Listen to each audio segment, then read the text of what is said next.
দিলেন। তাদের জমানের কথা বন্দুকের গুলি মিস হতে পারে, তাদের জমানের কোন কথা মিস হতো না। একবার জোরে বলুন। এই জমানে হারাম মাল খায় না, মিথ্যা কথা বলে নাই, চুগলখড়ি করে নাই, এই জমানে কাউকে কষ্ট দেয় না, এই জমানে আল্লাহ আল্লাহ জিকির করে জবানটা পাক করেছিলেন। একবার জোরে বলে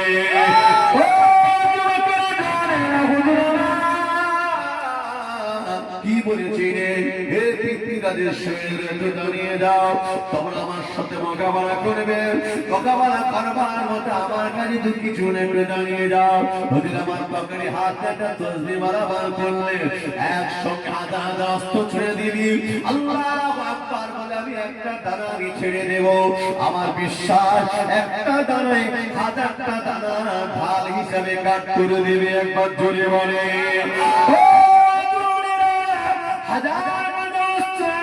ছেড়ে দিলে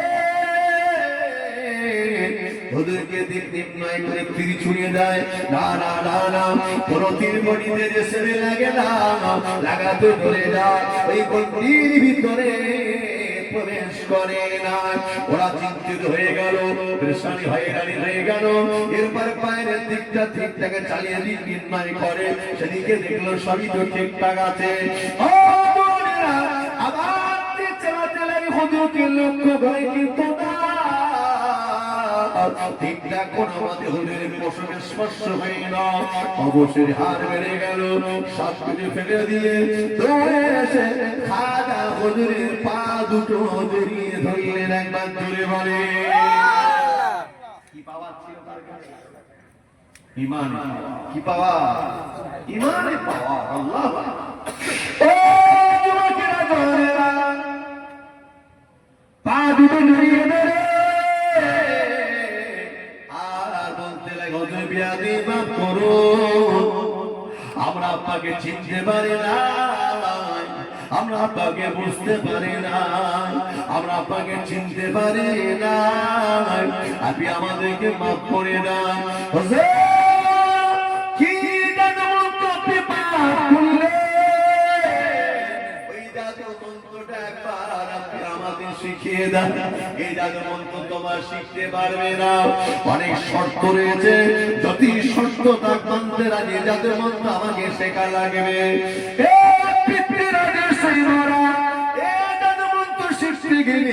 আমার মতো মাথায় পাগড়ি রাখতে হবে, টুপি নিতে হবে, তাতে রাজি আছি। জাদু মন্ত্র শিখতে গেলে বুকে দাঁড়িয়ে রাখতে হবে, তাতে রাজি আছি। এই জাদু মন্ত্রটা শিখতে গেলে জুব্বা পড়তে হবে, নামাজ পড়তে হবে না, তোমার ধর্মকে ত্যাগ করে শহীদ ইসলামকে কবুল করতে হবে, তাতে রাজি আছে।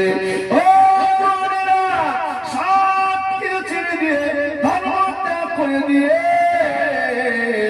দরিয়ে দরিয়ে দরিয়ে দরিয়ে দরিয়ে হুজুরের কাছে রাজি এবারে কালেমা পড়ে মুসলমান হয়েছিলেন। একটু জোরে বলা যাবে না?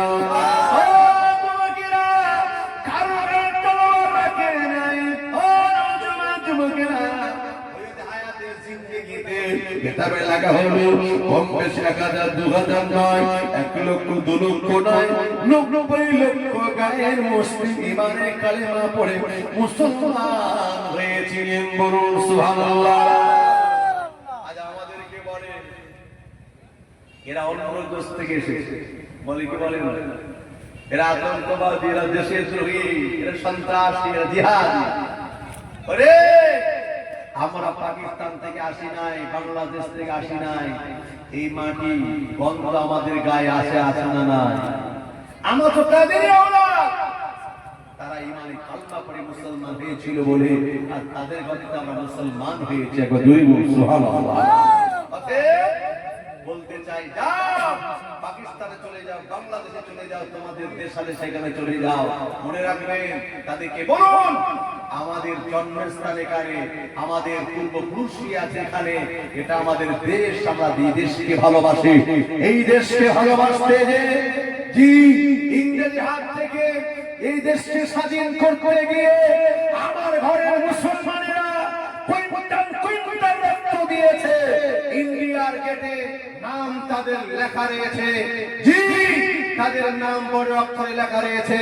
যত জাতি মিলে এক কথায় সমস্ত জাতি মিলে দেশকে স্বাধীন করেছে, যত জাতি প্রাণ দিয়েছে, সবচেয়ে অধিক প্রাণ দিয়েছে মুসলমান। কুইন্টাল কুইন্টাল রক্ত দিয়ে প্রাণ দিয়ে দেশের জন্য স্বাধীন করবার ব্যাপারে শহীদ হয়েছে।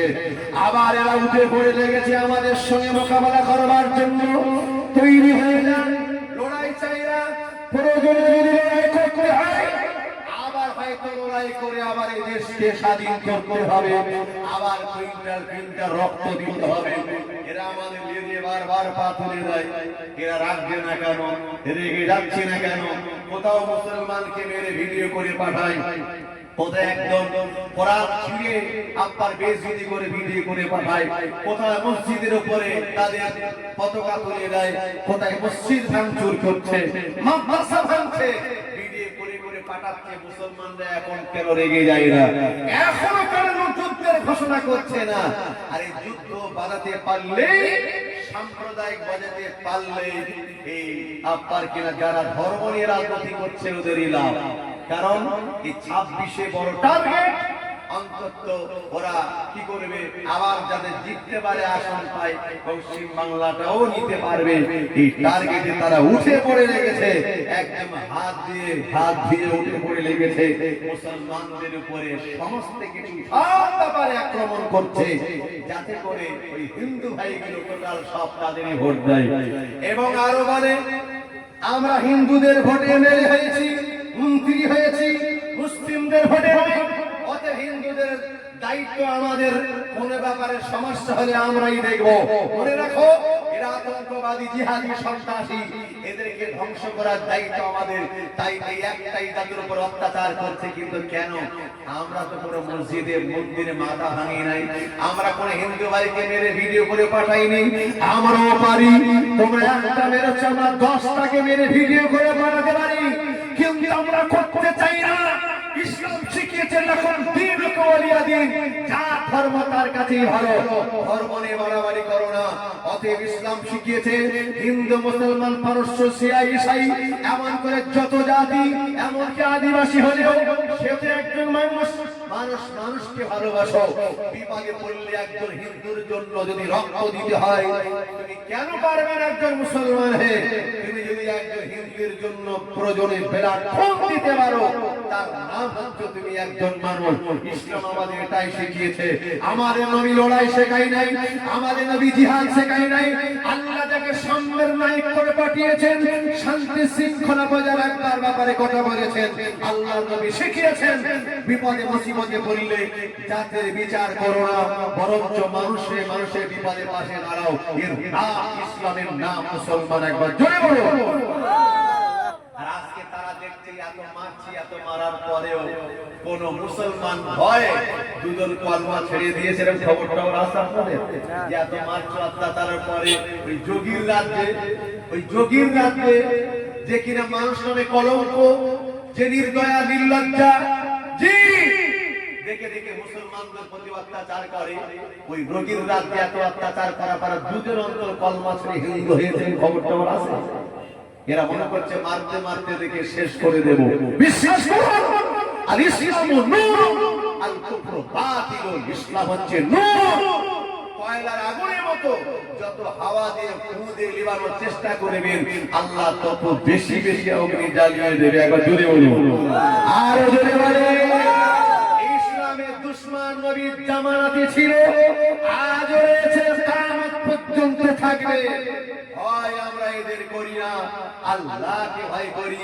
বরঞ্চ গ্রামকে দিয়ে বলতে পারি, কোন মুসলমান ভয়ে হিন্দু হয়ে যায় নাই। বরঞ্চ প্রত্যেকটা দিনে কোন না কোন দেশে, প্রত্যেকটা মুহূর্তে পৃথিবীর কোন না কোন দেশে কত গায়ের কম ইমানে কালমা পড়ে মুসলমান হচ্ছে। একবার জোরে বলুন, আরো জোরে বলে। এই কথা কি জোর গলায় জোর করে বলছি আমরা? এখন তো মিডিয়ার যুগ, সোশ্যাল মিডিয়ার যুগ। প্রত্যেকটা দেশে কোন না কোন জায়গায় ইমানে কালমা পড়ে মুসলমানের সংখ্যা বাড়ছে না কমছে? এরা অত্যাচার করছে কেন জানেন? ভয়ে। কি করছে? ভয়ে। এরপরে হিন্দুদেরকে বোঝায় হিন্দু খাত্রে মে হ্যায়। কি বলছে? হিন্দু খাতরে মে হ্যায়।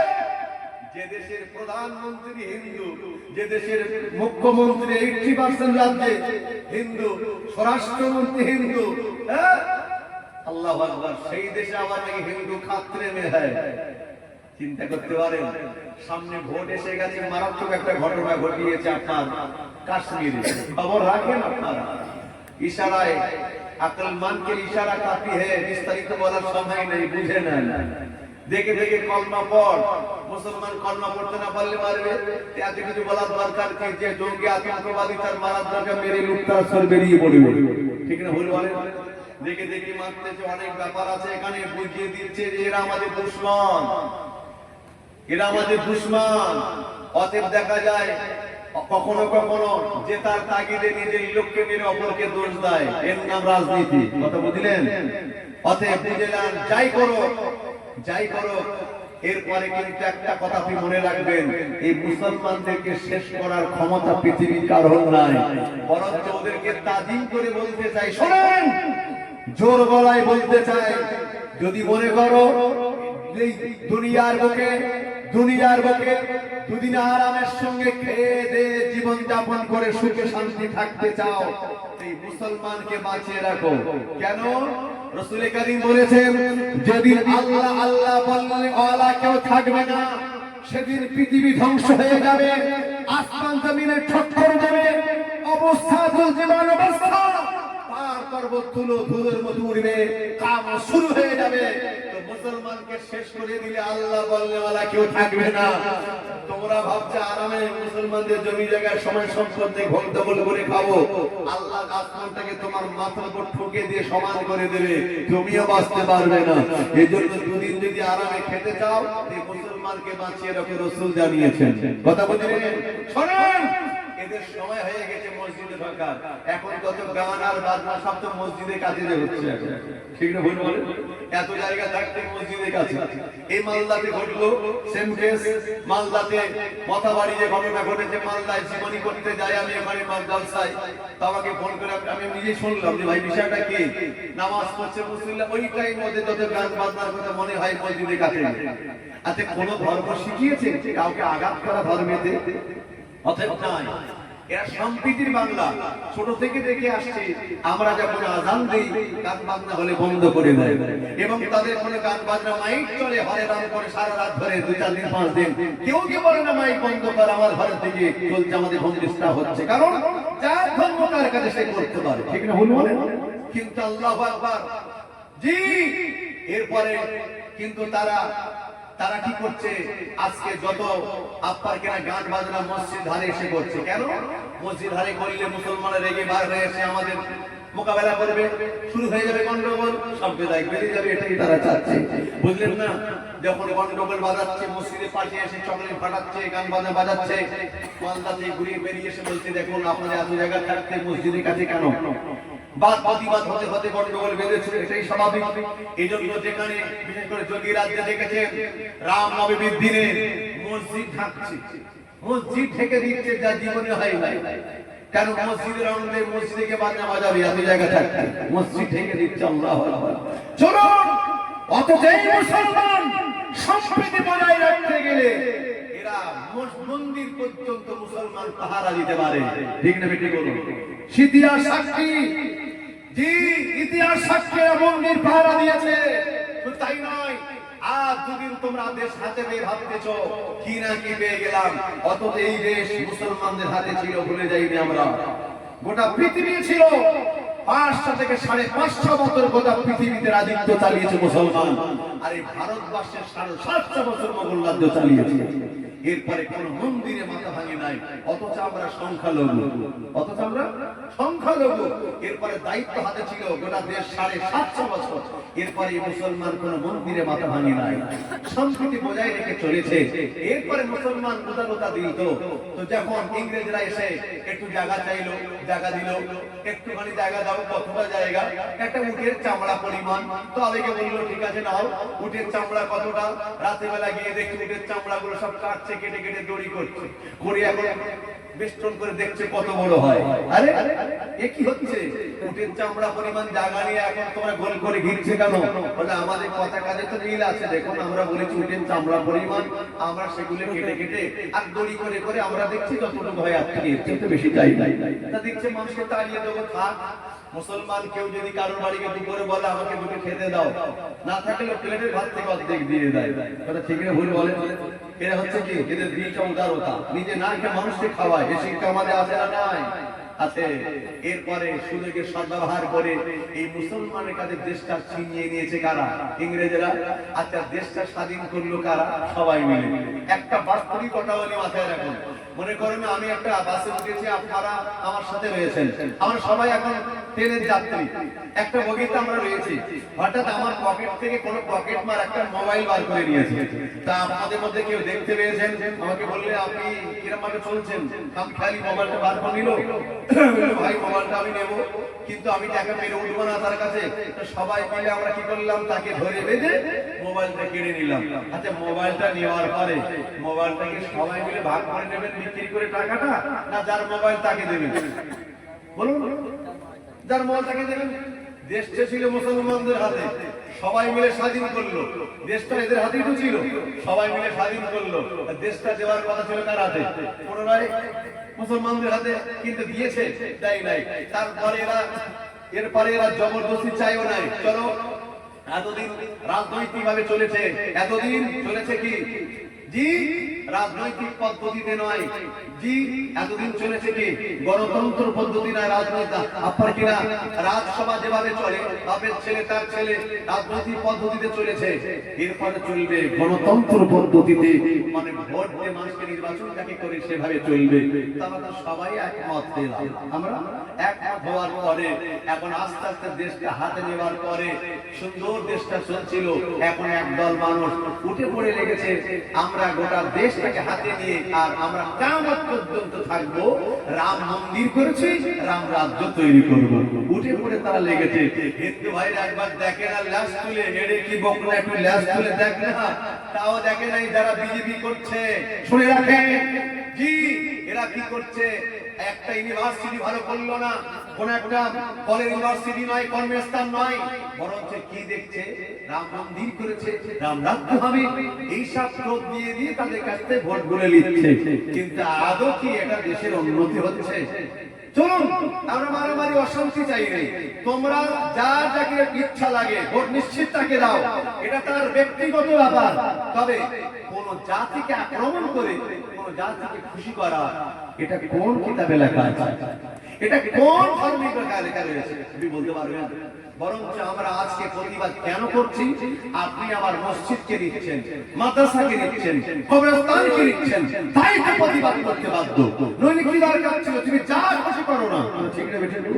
অতএব মুসলমানদের ঈমান তৈরি হয় মাদ্রাসায়, মসজিদে। তিনি ঈমানটাকে নিয়ে ছিনিমিনি খেলবে, মুসলমান তো সহ্য করবে না। এই মুসলমান বলার নয়, এই মুসলমান জানের পরোয়া করে না। এই মুসলমান যদি 311 জন বদরের প্রান্তরে একদিকে ছিল, অপর দিকে একাধিক সৈন্য ছিল, এই মুসলমান সেদিনে ভয় পায় নাই, লড়াই করেছিল, মোকাবেলা করেছিল।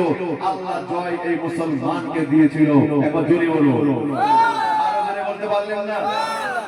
সেই আল্লাহ আজও আছে না নাই? যে আল্লাহ বদরের প্রান্তে মুসলমান জয় দিয়েছিলেন, ওই আল্লাহর ক্ষমতা আজ একরকম আছে না নাই? আছে। কেবলমাত্র আমাকে আল্লাহর হতে হবে, ঠিক না? বলে বলে আপনি আল্লাহর লেগে যান, আল্লাহর সাহায্য আসবে। যুগে যুগে কত জালেম এসেছিল, আল্লাহ তাদের নাস্তা নাবুদ করেছে না করে নাই? আর তুমি কোথায় মোদি? মনে রাখো, ফেরাউনকে দেখে শিক্ষা নেওয়া দরকার ছিল তোমার, সাদ্দাতকে দেখে, নমরুদকে দেখে শিক্ষা নেওয়া দরকার ছিল। যারা মুসলমানকে ধ্বংস করতে চেয়েছে, আল্লাহ তাদেরকে ধ্বংস করে ছেড়েছে। একবার জোরে বলুন। এরপরে সে বলছে আমি এখন খোদা, আবার ছোটখাটো নয়, আনা রব্বুকুমুল আলা। আনা মানে আমি, রব্বুকুমুল আলা মানে সবচেয়ে বড় খোদা। চিন্তা করতে পারেন, সবচেয়ে বড় খোদা। যখন এই কথা বলেছে তো জনগণ বাধ্যতা হয়ে মেরেছে, কারণ না মানলে পরে অত্যাচার চলেছে, জুলুম চলেছে। বাধ্য হয়ে মেরেছে। এরপরে যখন বৃষ্টি হচ্ছে না, ফেরাউনের কাছে যে বলছে আপনি যখন আমাদের প্রভু রব খোদা, তো পানি হচ্ছে না, একটু পানি দাও, একটু পানি দাও। ফেরাউন বলছে ঠিক আছে দাও, পানি হয়ে যাবে। পানি কার হাতে আছে? জোরে বলুন। পানি যদি এখন না হয় তো খোদাই দাবি টিকবে। ফেরাউন রাতে আর ঘুম আসে না, টেনশন আর ঘুম আসছে না, খালি পায়চারি করছে এখন কি করা যায়। রাতের বেলা ফেরাউন চুপি চুপি লুকিয়ে লুকিয়ে লুকিয়ে একাকী গুহার ভিতরে ঢুকে গেছে। গিয়ে গোপন আমার আল্লাহকে ডাক, আল্লাহ রব প্রভু স্রষ্টা মালিক বলে আপনি আছেন আমি জানি, একবার জোরে বলুন। কিন্তু আমি মানি না একটাই কারণ আমার বডিটা টিকবে না, তাই একটু খোদাই দাবি করে ফেলেছি। আল্লাহ আল্লাহ বলতে বলতে সাহস তো কম নয়, আল্লাহ একটু পানি লাগবে। কেন রে? নইলে খোদাই দাবি আর টিকবে না। আল্লাহ বলতে পানি তোকে দেব, কিন্তু তুই মনে রাখ তোর মরণ হবে সূচের মতো চুবিয়ে নীল নদে। আল্লাহ তাই হোক, অন্তত একটু পানি দেওয়া লাগবে। যে কদিন আছে একটু খোদাই দাবি করে একটু আত্মার শান্তি মিটিয়ে তবে যায়। ওরে আত্মার শান্তি মেটাতে চায়, আল্লাহ বলছে ঠিক আছে তাই হোক। কারণ যেটা তো বাড়ে আল্লাহ তাকে বাড়িয়ে দেয়। ঘড়ি যেমন ওড়ে আসমানে, ও মনে করে অনেক দূর উড়ে গেছে আর নামতে পারবো না, নামতে ভালো লাগে না, লাটাই যার কাছে আসছে আরো ছেড়ে দেয়। উঠছে যেমন আরো উঠুক, আরো যাক আরো যাক। আল্লাহ পাক তেমনই বান্দা। আল্লাহ পাক কিন্তু ফেরাউনের রোগ টুক দেয়নি। আবু জেহেল এতবার বেড়েছিল, আল্লাহ কিন্তু রোগ দেয়নি। কেন জানেন? যে মানুষটা রোগগ্রস্ত হয়ে যায় তখন সে পথভ্রষ্ট ব্যক্তি ভোলা পথ ছেড়ে এসে সঠিক রাস্তা ধরে। নিশ্চয়ই আমার ভুল হচ্ছে, ঠিক না ভুল বলে? এই জন্য বিপদের আল্লাহ ওদের রোগ বেঁধে দেয়নি, লে যা খুশি করে নে। ফেরাউন এখন সূচের মতো নীল নবে, আল্লাহ চুবাচ্ছে না তুলছেন। ফেরাউন বলছে আল্লাহ তোমার নবী মুসার উপর আমি আবার কলমা পড়ছি। আল্লাহ বলে আজরাইল যা, ওর মুখে কাদা ঠেসে ওর জবান বন্ধ করে দে, ওর জবানটা আমি কলমা শুনতে চাই না। একবার জোরে বলুন। আল্লাহ বলে তোর মরণ ইতিহাস করে রাখবো। আল্লাহ তাকে সুটকি মাছ করে ইতিহাস করে রেখে দিয়েছে। জীবনে অনেক নেতা মাতব্বার জালেম বাদশা অনেকে অনেক কিছু বলেছে, তো ফেরাউনকে দেখে আর কেউ খোদাই দাবি করে নাই। কারণ খোদাই দাবি করবার স্বাদ মিটে গেছে ফেরাউনকে দেখে। কথা বললেন না যে আল্লাহ পাক ফেরাউনকে ধ্বংস করেছে, নমরুদকে করেছে, কারুনকে করেছে, সাদ্দাতকে ধ্বংস করেছে। ওই আল্লাহ পাকের জালেমকে ধ্বংস করতে পারে কি পারে না? পারে। তবে বান্দা যদি আল্লাহর হয় তবে তো ভাই, আমি যদি আপনার হই তবে তো আপনি আমার জন্য দু কথা বলবেন নাকি গো? আমি যার জন্য কাঁদবো তার যদি চোখে পানি না থাকে তো তার জন্য কি আমার দরদ জাগবে? তো বান্দা যখন পাঠিয়েছে আল্লাহ একটা আল্লাহ হয়ে যাও, ওই আল্লাহর সাহায্য আজও নাজিল হবে, এতে কোনো সন্দেহ নাই। বিশ্বাস করুন। বদরের প্রান্তরে যারা বলে মুসলমান আতঙ্কবাদী, এদেরকে বোঝায় মুসলমান দেশদ্রোহী জিহাদি। কেন? যে মুহাম্মদ যুদ্ধ করেছিল, নিশ্চয়ই করেছে, কিন্তু আল্লাহর নবী কোন যুদ্ধ তার পক্ষ থেকে ঘোষণা করে না। ইতিহাস সাক্ষী আজও। আপনি আমাকে মারবেন, আমি মার খেয়ে যাবো, ওটা আমার জন্য ভালো। কিন্তু আমি প্রতিবাদ করতে গেলে আমি তখন আতঙ্কবাদী, আমি প্রতিবাদ করলে আমি জিহাদি, আমি প্রতিবাদ করলে আমি দেশদ্রোহী, আমি আতঙ্কবাদী। আপনি মারবেন, আমি মার খেয়ে যাবো, ওটা ভালো। প্রতিবাদ করলে আতঙ্কবাদী। তো মক্কার মদিনা কোথায়? বদরের প্রান্তরটা কোথায়? বদরের প্রান্তরটা কোথায় ছিল? মদিনার কাছে না মক্কার কাছে? মদিনার কাছে একদম। তো মক্কা থেকে আসছে ওরা অত্যাচার করতে মদিনায়। তো নবী কি করলেন? মাত্র 313 জনকে নিয়ে বদর প্রান্তরে আশ্রয় নিলেন। ওরা যখন আসছে রাসূল সংবাদ পেয়েছেন, নবী বলছে বাবারা ওরা কোন নিষ্ঠুর নির্দয়া, ওদের দয়া মায়া নেই। ওরা মহিলাদের উপর অত্যাচার করতে পারে, বাচ্চাদের প্রতি জুলুম করতে পারে। আমরা চাই না বাচ্চাদের প্রতি মহিলাদের প্রতি জুলুম হোক। চলো একটু দূরে বদর নাম প্রান্তর, ওখানে আমরা ঘাঁটি গেড়ে অপেক্ষা করি, ওখানে অন্তত মোকাবেলা করি। ওদেরকে মদিনায় আমরা ঢুকতে দেব না। একটু দূরে বলুন সুবহানাল্লাহ। আল্লাহু আকবার। রাসূল সেখানে বসলেন, মাত্র 313 জন। কিতাব এসেছে, আহারে যাদের হাতে উপযুক্ত তলোয়ার ছিল না, পেট ভরা খাবার ছিল না, যাদের পরনে উপযুক্ত পোশাক ছিল না, এরা কি লড়াই করবে? আবার মাত্র 313 জন, কিন্তু তাদের কাছে ছিল ঈমানের পাওয়ার। একটু জোরে বলুন সুবহানাল্লাহ। যে পাওয়ার খাজা মাইনুদ্দিন চিশতি হুজুরের ছিল। আল্লাহ পাক তেমনই পাওয়ার কাকে দিয়েছেন নবী সাহাবাদের, নবীর পরে যাদের স্থান একটু জোরে হবে না। নওজওয়ান যুবকেরা ছেলেরা বাচ্চারা নবী উম্মাতুম্মাতানিরা হুজুরের দেখতে পাওয়া গেল। নবী পাক সাহাবারা কি করলেন? আল্লাহ নবীকে বললেন, ইয়া রাসূলুল্লাহ হাবিবাল্লাহ, ইয়া রাসূলুল্লাহ হাবিবাল্লাহ, হুজুর ওরা আমাদেরকে অত্যাচার করবে, আমাদের সংখ্যায় কম, ওরাদের সংখ্যায় অধিক, ওদের সাথে মোকাবেলা করে পারবো না, তাড়াতাড়ি আমাদেরকে শেষ করে দেবে। আমার সাহাবারে ভয় করো না, মুত্তাকুল্লাহ, আল্লাহকে ভয় করো, আল্লাহ আমাদের মাদত করবে। নবী আমাদের হাত তুলে দোয়া চাই, ও রাব্বি আল্লাহ পাক, আমি আল্লাহ নবী তুমি হাত তুলে দোয়া চাই, আল্লাহ পাক ওরা যদি আমাদেরকে শেষ করে দেয়, আল্লাহ কে ইসলামের দাওয়াতটা পৌঁছে দেবে, ইসলাম আকারে মৃত্যুর মুখে পতিত হয়ে যাবে। আল্লাহ তোমার ইসলামকে তুমি জিন্দা রেখে দাও, আল্লাহ পাকের বাণীতে চিন্তা করো না, বদরের প্রান্তরে আমি আল্লাহর সাহায্যটা তোমার প্রতি নাযিল হয়ে যাবে। বলা যাবে না হাবিব তুমি চিন্তা করো না, বদরের প্রান্তরে আমি আল্লাহর সাহায্য নাযিল হয়ে যাবে। মসজিদে যখন আযান হয়, আমাদের এখানে যারা জুম্মার দিন বাচ্চারা যায়, তো মদিনা মক্কার জমিনে নবীর সাহাবারা ছোট ছোট বাচ্চারা ফজরের নামাজে দৌড়াদৌড়ি করে মসজিদে যেতে, ছোট বাচ্চা দুটো মুআয আর মুআবিয়া কিতাব এসে দুজন সাহাবা গুটি গুটি মদিনার মসজিদে পৌঁছে গেলেন। গিয়ে দেখছেন আল্লাহর নবী নাই, রাসূল কোথায়? আযান তো হলো, আমার নবী তো নাই, কে নামাজ পড়াবে? নবী পাকের নওজওয়ান তরুণ সাহাবারা কোথায়? খুব চিন্তিত হয়ে পড়লেন। গুটি গুটি বাড়িতে রওনা হয়ে যায়। আম্মা জান, ও আমার আম্মা জান, একবার কি বলবেন মদিনা মসজিদে আল্লাহ নবীকে দেখতে পেলাম না। ও আমার আম্মা জান, আল্লাহ নবী কোথায় গেলেন? নবী পাকের নওজওয়ান তরুণ সাহাবারা কোথায় গেলেন? এদিকে খুঁজে পাওয়া যায় না, ওরা কোথায় গেছে? একবার কি আমাদেরকে বললেন? আল্লাহ নবী সাহাবিয়া বাচ্চা দিকে লক্ষ্য করে বললেন, হে আমার কলিজার টুকরা বাচ্চারা শুনে রাখো, আবু জাহেল নবী পাকের জানু দুশমন, কোরআনের দুশমন, নবীর দুশমন, মক্কা থেকে নবীর প্রতি অত্যাচার করেছে 13টা বছর। নবী অত্যাচারিত হয়ে আল্লাহ করে মদিনা চলে এসেছে। এখানে তার নির্যাতন সহ্য করতে পারেন না।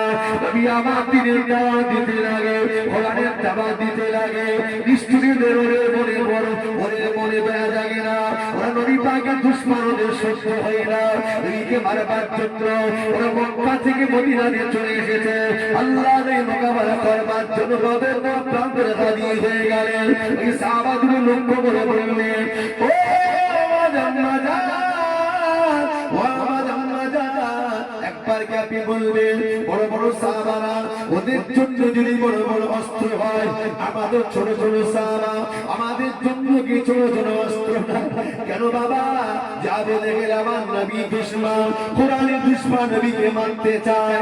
ও আবু জাহেলকে জনমের মতো জাহান্নামে পাঠিয়ে দেবো, একবার জোরে বাড়ি মায়ের চোখ দিয়ে আবেগে আনন্দে খুশিতে পানি হয়ে যায়। আল্লাহ আজ আমার বাচ্চা দুটো নবীকে এত ভালোবেসে ফেলেছে। আল্লাহ আল্লাহ আমরা নবীকে যত ভালোবেসে ফেলেছি, আমার বাচ্চাও তো ততটা ভালোবেসে ফেলেছে। এরকম বাচ্চা পেটে ধরে আমি না গর্বিত। বাবারা সত্যি তোমরা নবীকে ভালোবাসো। আম্মা জান আমাদের জানকে বিলিয়ে দেব, কিন্তু রাসূলকে ভুলতে রাজি নয়। আম্মা জান একটু দেখো না আছে কিনা, আমার নবীর দুশমনকে বাঁচিয়ে রাখতে চাই না। আম্মা জান ঘরে গিয়ে ছোট্ট দুটো তলোয়ার বার করলেন, বাচ্চা দুটো হাতে ধরিয়ে দিলেন, এ পরিবার তোমার চলে যা, এই রাস্তা দিয়ে চলে যাও, সম্মুখে বদরের ময়দানটা পেয়ে যাবে। চলে যায়, বাচ্চা দুটো মায়ের দিকে তাকায়, আবার দুপা ধাপা করে হাঁটে, আবার মার দিক তাকায়, মা লক্ষ্য করে কি বলছিলে,